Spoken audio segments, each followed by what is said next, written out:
만물 신선하여라. 나도 세상 지낼 때에 햇빛 되게 하소서. 주여 나를 도우사 세월 허송한고서. 모든 세상 지낼 때 햇빛 되게 하소서. 새로운 밤을 보람이 있게 보내고 주의 일을 행할 때 햇빛 되게 하소서. 주여 나를 도우사 세월 허송한고서. 어두운 세상 지낼 때 햇빛 되게 하소서. 한번 가면 남은 빠른 밤 지날 때 귀한 시간 맞춰서 햇빛 되게 하소서. 주여 나를 도우사 세월 허송한고서. 어두운 세상 지낼 때 햇빛 되게 하소서. 한낱 주를 위하여 몸과 마음을 드리고 주의 사랑 나타내 햇빛 되게 하소서. 주여 나를 도우사 세월 허송한고서. 어두운 세상 지낼 때 햇빛 되게 하소서.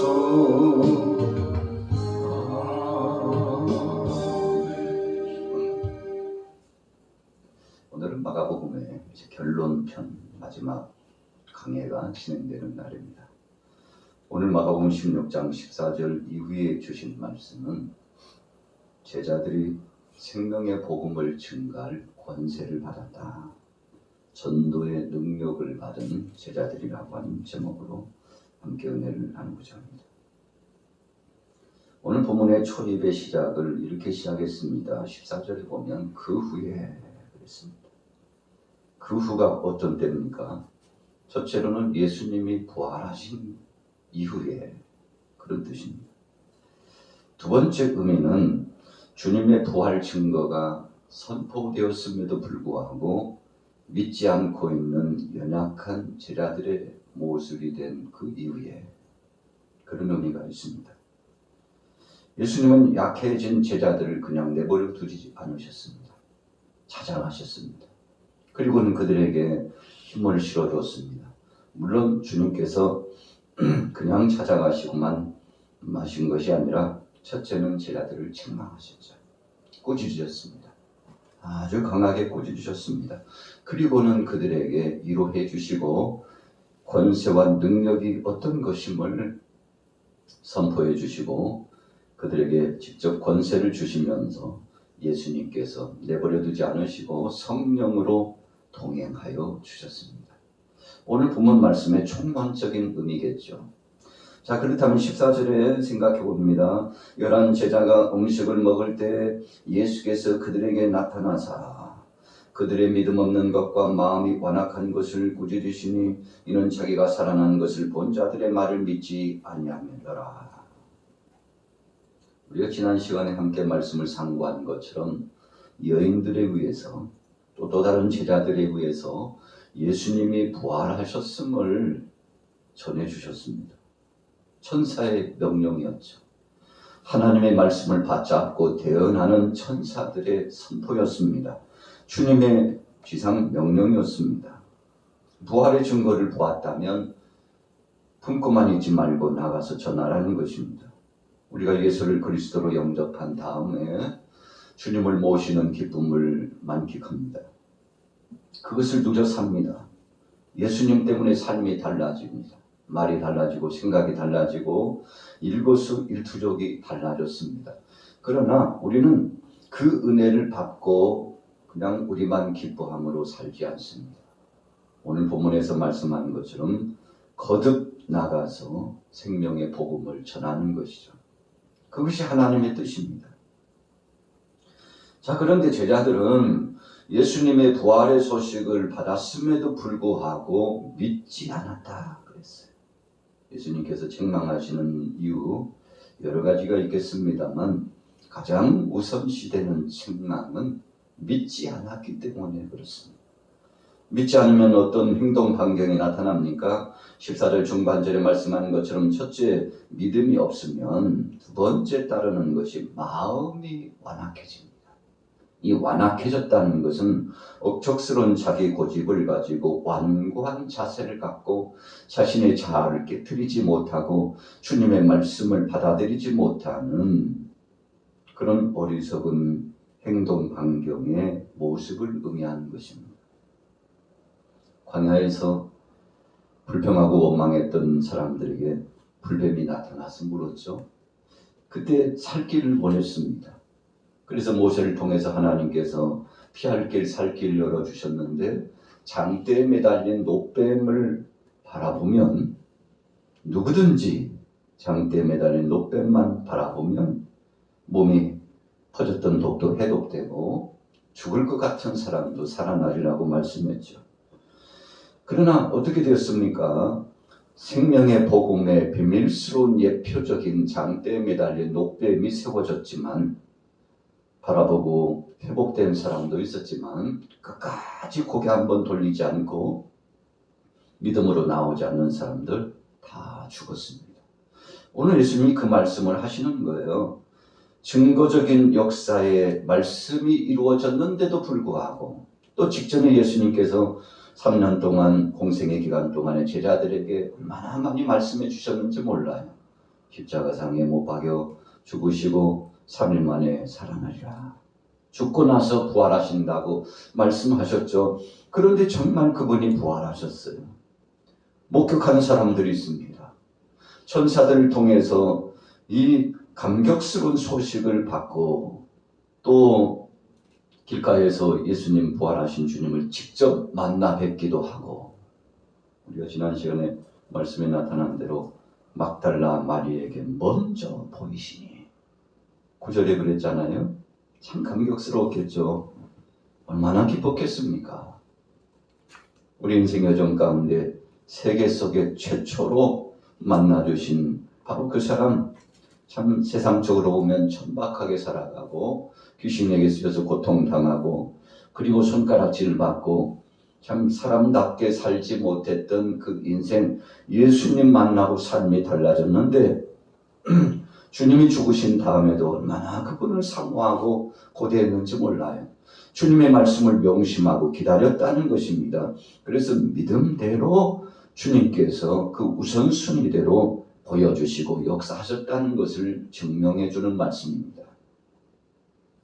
이제 마지막 때가 되면 주님께서 죽은 자를 불러 일으키실 겁니다.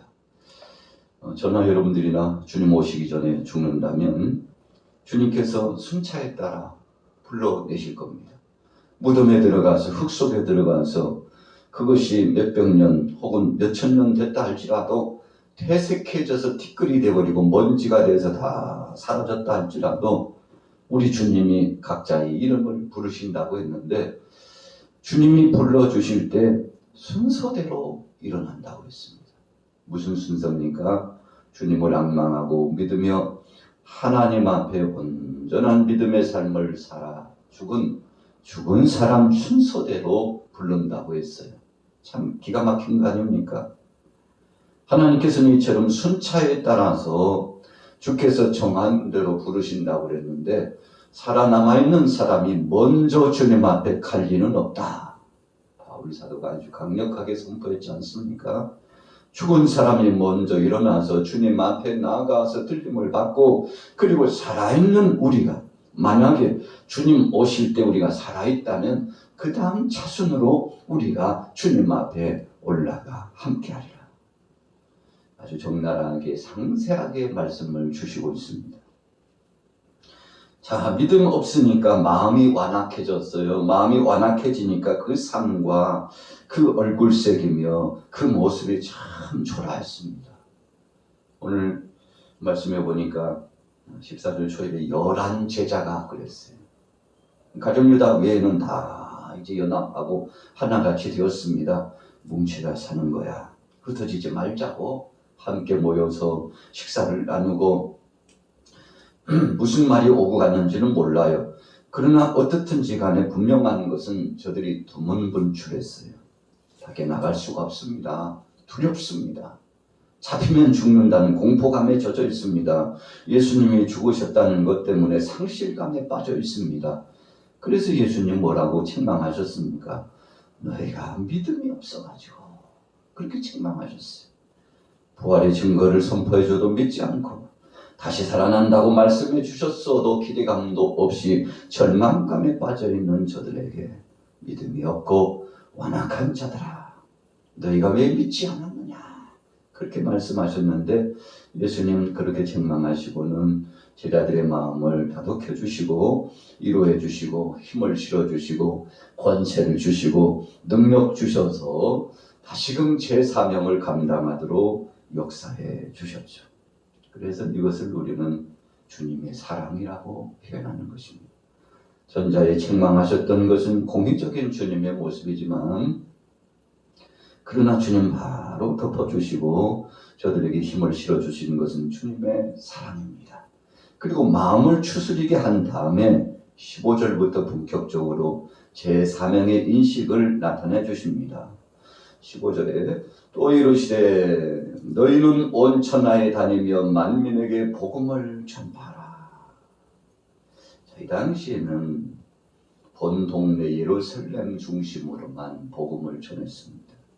아무도 이방인에게 가는 것을 원치 않았습니다. 예수님도 3년 동안 공생의 사역 진행하실 때 본 자식들, 본 동네를 중심으로만 다니셨어요. 자, 이방인들에게 가시지 않았습니다. 소외되고 고통당하는 사람들 중심으로 가장 우선순위 찾아다니시고 그 외에 왕권을 가지고 권세를 가진 사람도 차별 없이 모든 사람들에게 복음을 전해주셨는데 이제는 예루살렘을 벗어나서 땅끝까지 만천하의 복음을 전하는 것은 이 12 제자들의 몫이었던 거죠. 왜 12 제자입니까? 저들이 대표자이기 때문에 그렇습니다. 마치 구약 성경에 12 지파와 지파장을 주님께서 세워주시고 그리고는 바로 그 장들을 통해서 역사하셨던 주님의 뜻처럼 12 제자를 세우시고 이제 부족한 한 제자 마띠아를 세워주셔서 그로 하여금 제자의 반열 속에 사역을 진행하도록 하셨지 않습니까? 그래서 이 12 제자 중심으로 복음이 증거되기 시작하는데 예루살렘에서 흩어져 핍박 때문에 고난당하고 흩어졌던 디아스포라, 흩어진 성도들에 의해서 참 원치 않게 나갔습니다. 이방 지역으로 가고 싶어서 간 거 아니에요. 너무 핍박이 심하니까 그냥 도망가다시피 피하여서 가서 거기 가는데 거기서도 성령이 역사하니까 견딜 수 없어요. 입을 다물고 있을 수 없습니다. 그래서 생명의 말씀, 은혜의 말씀을 나가서 폭발적인 권능으로 전하는데 얼마나 큰 권세가 나타나는지 참 제자들이 깜짝 놀랄 만큼 능력이 나타났습니다. 그래서 어찌 보면 억지 걸음으로 갔지만 주님은 그 상황 속에서도 그 제자들을 사용하시고 만민에게 만천하의 복음을 전할 수 있는 권세를 허락해 주셨죠. 자, 제자들 아직 가기 전에 확증의 말씀을 주셨습니다. 16절에 믿고 세례를 받는 사람은 구원을 받을 것이 얻을 것이요 믿지 않는 사람은 정죄를 받으리라. 믿는 자들에게는 이런 표적이 따르리니 곧 그들이 내 이름으로 귀신을 쫓아내며 새 방언을 말하며 뱀을 집어 올리며 무슨 독을 마실지라도 해를 받지 아니하며 병든 사람에게 손을 얹은즉 나으리라 하시더라. 참 제자들 초라했죠. 자신들의 오만나 간수하기 힘든 참 힘겨운 제자들이었습니다. 상실감과 자괴감과 그리고 열등감까지 더해가지고요. 이제 우리는 끝났다. 우리가 도대체 3년 동안 저 어르신, 예수라고 하는 어르신 따라다니다가 무슨 이 창피인가. 다 버리고 왔는데 이제 무슨 일부터 시작해야 될지 참 암울하고 암담하다 생각하고 있었는데 예수님께서 직접 찾아오셔서 위로하시고 힘을 주시고 권세까지 주시고, 내가 너희들을 그냥 보내는 것이 아니라 너희가 겨자씨 하나만한 믿음만 있으면 큰 권세를 나타낼 것인데 내가 한 일도 할 것이요 나보다도 더 큰 일을 하리라. 참 기가 막힌 말씀이죠.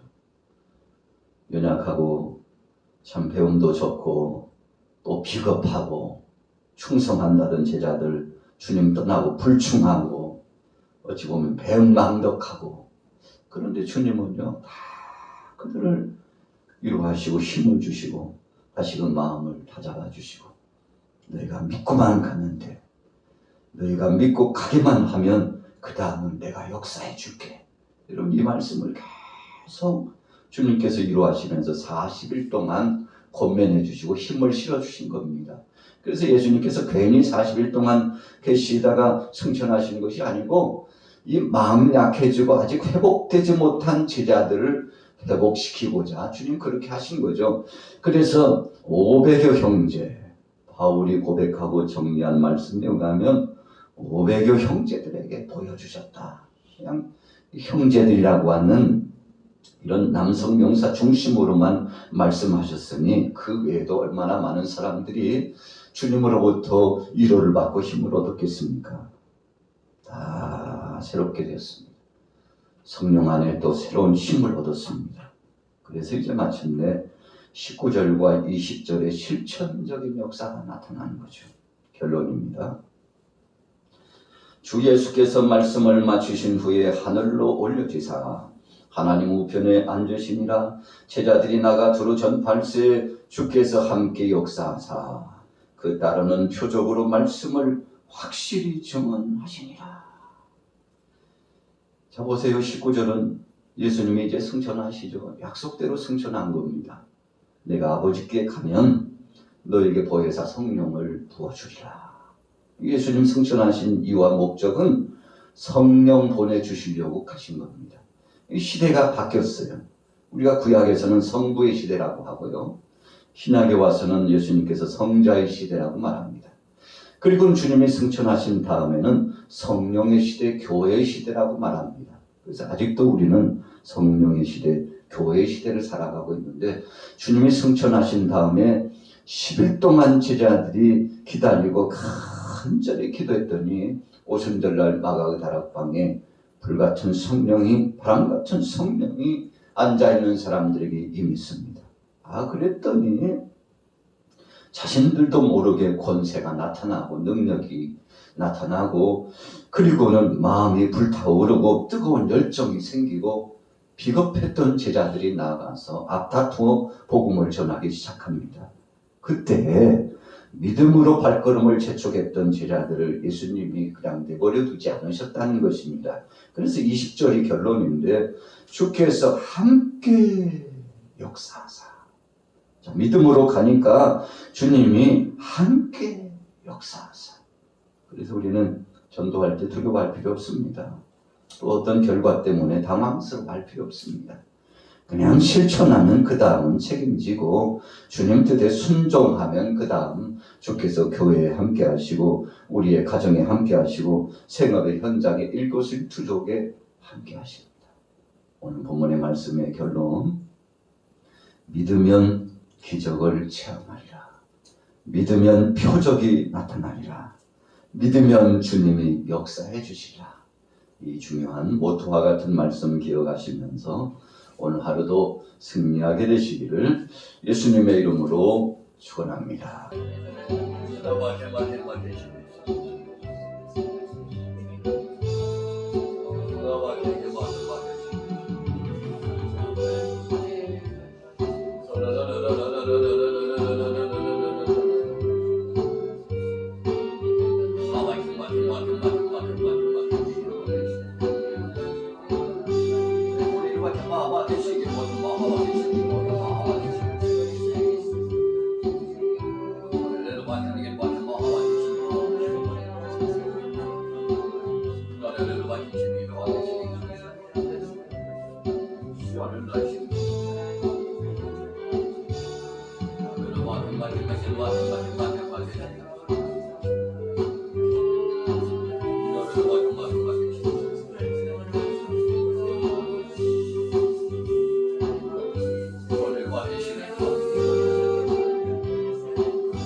모습